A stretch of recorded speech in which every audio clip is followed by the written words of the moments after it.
Bonjour à toutes et à tous. Donc, bienvenue dans ce spécial webinaire consacré à l'alternance. Donc, dans un contexte inédit de crise sanitaire et économique, il nous a semblé important de mettre ce sujet au cœur de l'actualité. Je suis Agnès Seguin, responsable grand compte, rattachée à la direction des ventes chez Manpower. Et aujourd'hui, j'ai le plaisir d'animer donc ce webinaire durant lequel vous pourrez poser toutes les questions que vous souhaitez à travers du chat. Nous y répondrons individuellement. Donc, pour m'accompagner, je serai entourée d'Isabelle Andrieux, responsable régionale de formation chez Manpower. Bonjour Isabelle. Bonjour à tous. Et Étienne Denis, directeur général de l'entreprise Norclim. Bonjour Étienne. Bonjour. Bonjour. En préambule, quelques points de contexte. Donc 2019 est une année vraiment dynamique en matière d'alternance. On recense plus 16% d'alternants, ce qui représente grosso modo 490 000 alternants en France. 2020 arrive, la crise sanitaire intervient, suivie de la crise économique, et une chute drastique des alternants arrive. On enregistre moins 30 à moins 40% d'alternants. C'est pour ça, comme vous le savez, le gouvernement a mis en œuvre un plan de relance massif de manière à encourager les entreprises, donc à recruter les alternants à travers des aides financières exceptionnelles. L'alternance est un sujet complexe. Il n'est pas toujours simple de s'y retrouver. Beaucoup de questions nous reviennent régulièrement, comme quelles sont les bonnes pratiques, quels sont les pièges à éviter, comment faire de l'alternance une clé de réussite. Concrètement, comment on s'y prend. Donc, Étienne Denis, cela fait maintenant plus de 15 ans que vous confiez vos alternants en recrutement à Manpower. Pourriez-vous nous dire en quoi le recours à l'alternance a été stratégique pour Norclim, votre entreprise? Oui, bonjour à tous, rebonjour en tout cas. Je me présente, donc Étienne Denis, je dirige cette société Norclim et on a un projet à très court terme, c'est le passage de PME à ETI. Donc on a actuellement à peu près 170 personnes en équivalent temps plein et on prévoit 350 dans les 3 ans. Donc on a une volonté de progression forte et on a effectivement mis en place chez nous depuis plus de 15 ans alors on dit alternance, moi je dirais plus école de formation, on en parlera peut-être un peu plus tard après, mais en tout cas pour nous il était important dans un métier comme le nôtre, qui est un métier pénurique de main-d'œuvre, dans le bâtiment, de pouvoir attirer des gens. C'était le premier sujet. L'autre sujet, c'était avoir des talents, donc récupérer des gens qui non seulement ont envie de venir chez nous, mais qui en plus ont beaucoup de choses à apporter. Parce que justement dans ces métiers la technologie est en connexion avec nos métiers qui sont des métiers de bâtiment, et cette technologie nécessite et beaucoup de formation et beaucoup d'envie de travailler avec nous sur un projet sur du moyen terme. Et sur un projet sur du moyen terme, il était important qu'on puisse mettre en place non seulement des formations techniques, mais des formations qui étaient également sur la capacité à nous accompagner.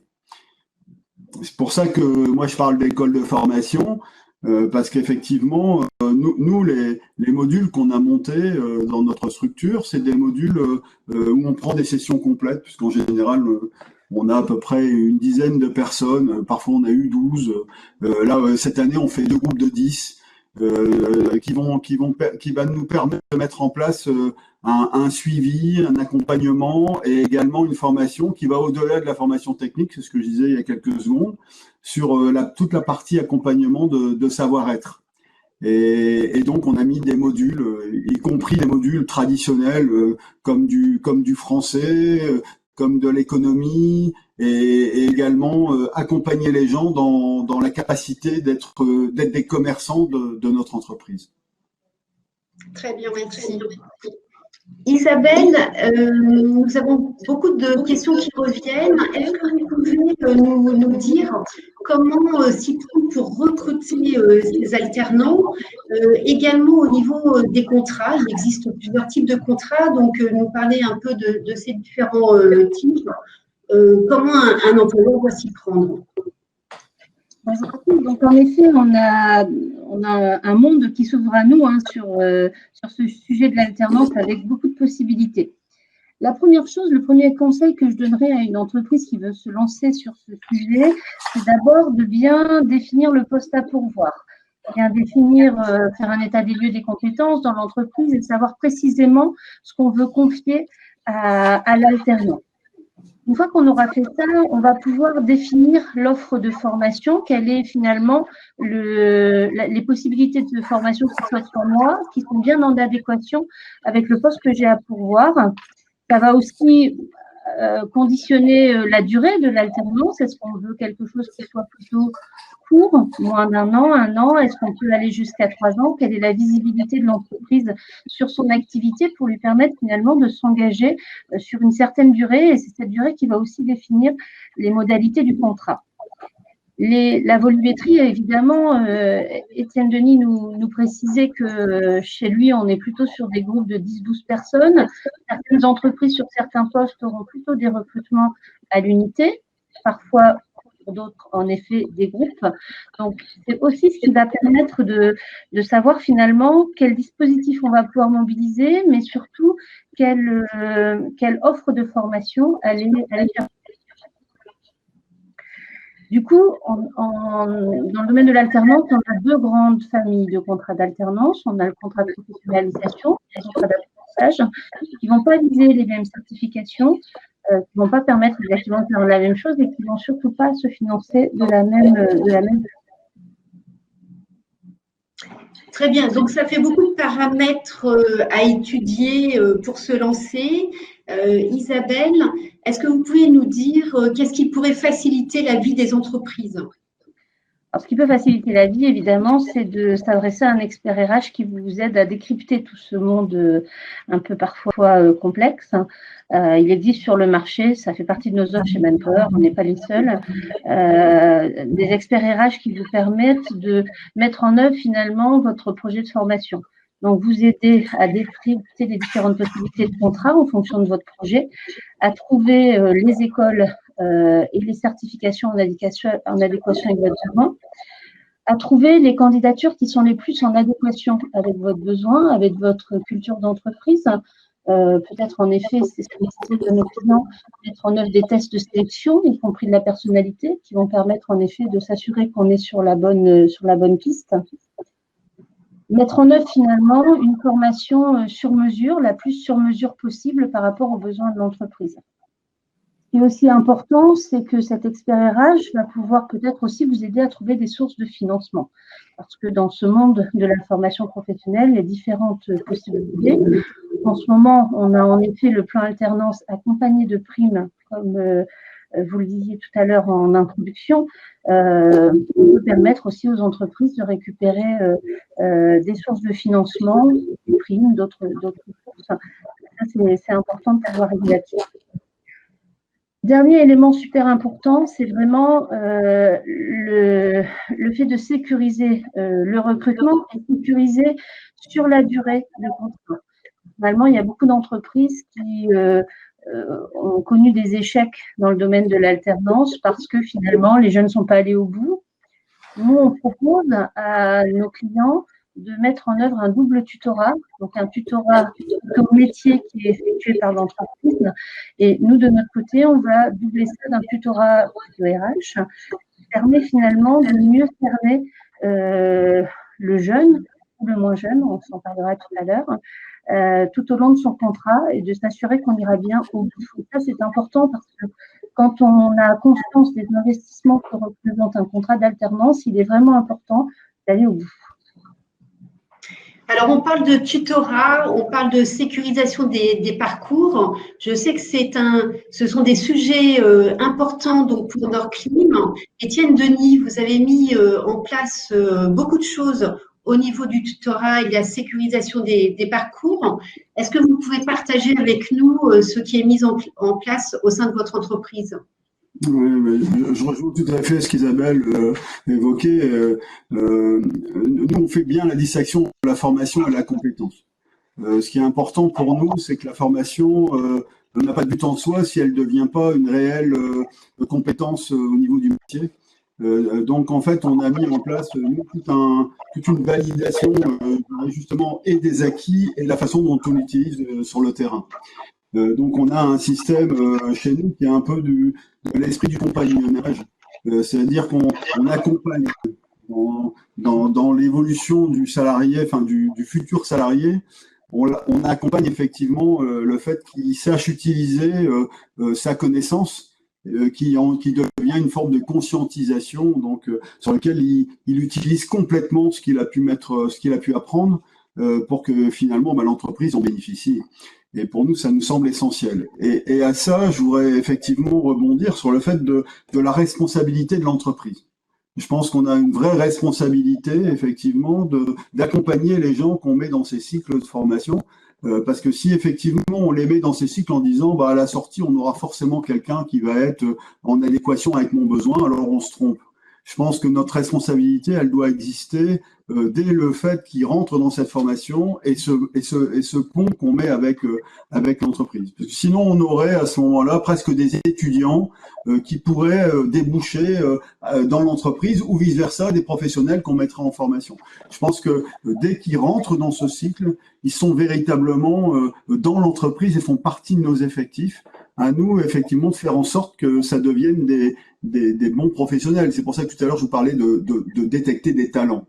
À nous de mettre en place effectivement des gens qui ont plus que le fait d'avoir envie de faire ce métier, qui s'introduisent ou qui se mettent dans l'aventure de l'entreprise. À nous de faire partager le projet qu'on a en termes d'entrepreneurs et faire en sorte qu'ils y trouvent des connexions. Et vous voyez, nous, à Nordclim, on avait tellement envie de les garder et de les accompagner qu'on a créé des incubateurs de création d'entreprises à l'intérieur de la société. Et donc, non seulement ils ont un parcours qui va être déterminé à leur entrée, mais on peut les accompagner aussi sur la création de leur propre entreprise. Donc, on a vraiment une envie de faire ensemble pour une durée qui va être une durée relativement longue et sur lequel on peut les accompagner même s'ils restent pas avec nous. Donc, ça devient un projet humain, si vous voulez. Le problème, c'est que les métiers, notamment les métiers de bâtiment et les métiers qui sont plutôt des métiers manuels, ont été aux yeux de beaucoup de gens un peu dévalorisés. Alors nous, on est sublime dans la mesure où de plus en plus on parle d'énergie renouvelable. Par exemple, dans mon métier, si je dois m'adosser à mon métier, en tout cas, on parle d'énergie renouvelable, de protection de la planète. On parle beaucoup d'algorithmes, d'informatique. Et par conséquent, nous, on a mis en place le fait d'attirer les gens vers nous en leur expliquant que finalement, au bout du compte, on allait prendre tout ce qui se fait de mieux en termes de technologie pour l'impliquer, l'interconnecter à notre métier. Et finalement, vous voyez là actuellement, moi j'ai un projet de création d'une start-up sur les bâtiments intelligents, donc qui sera de la gestion de l'algorithme. Et donc, au moment du recrutement et au moment où je vais prendre des jeunes pour mettre dans une formation, je leur dis dès l'origine qu'ils pourraient faire partie de cette aventure. Et que finalement, ce qu'ils vont apprendre et mettre en œuvre, ça sera effectivement ce qu'on aura besoin demain pour piloter un bâtiment intelligent. Et donc, comment on arrive à faire ça? C'est en racontant une histoire. Et cette histoire, elle n'est pas inventée, elle est réelle. C'est le monde de demain. Mais le monde de demain, il est énormément interconnecté à des métiers qui sont des métiers basiques et des métiers qui sont des métiers de terrain. Trop souvent, on pense que les métiers de demain sont que des métiers de l'intelligence et du virtuel. Et je pense qu'on aura énormément besoin des métiers opérationnels et basiques.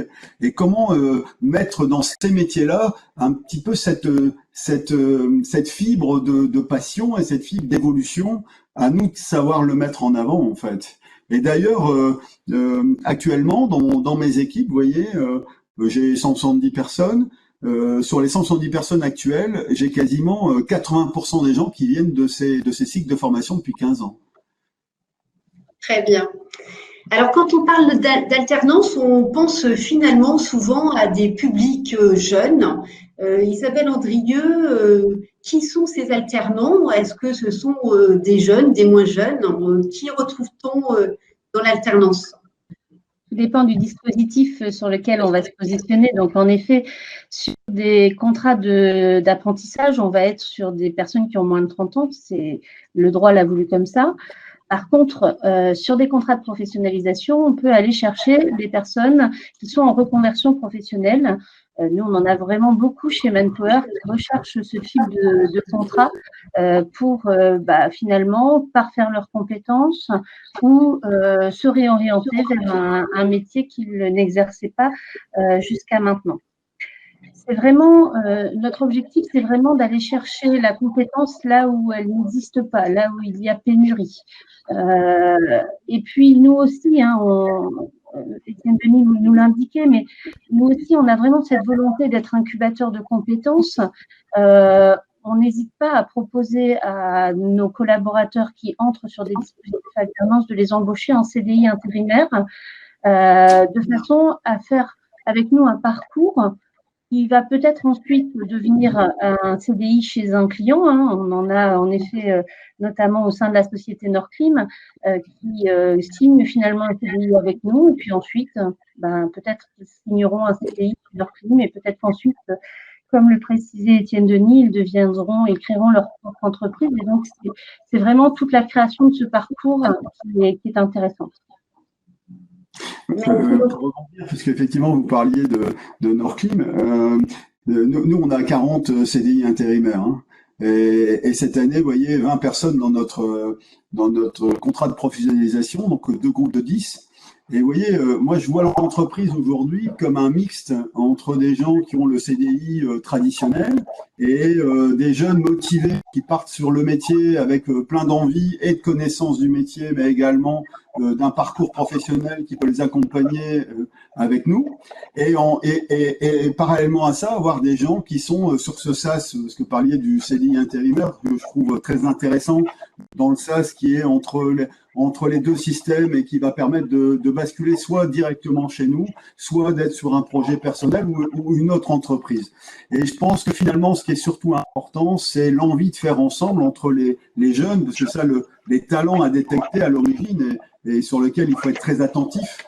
C'est le terreau du futur, si vous voulez. Donc, faut vraiment être très attentif là-dessus. Et puis après, fonctionner de façon permanente entre l'entreprise et l'homme qui a été choisi pour que finalement on en fait une pépite. En fait. Très bien. Alors, si vous avez terminé, nous arrivons au terme de ce webinaire. Donc, je vous remercie vivement de votre attention. Je remercie chaleureusement Isabelle Andrieux et Étienne Denis d'être intervenus. Toutes vos questions donc, ont été notées. Vous aurez une réponse individuelle. Il ne me reste plus qu'à vous souhaiter une bonne journée et à vous dire à bientôt sur nos prochains webinaires. À bientôt, merci. Bonne journée. Au revoir.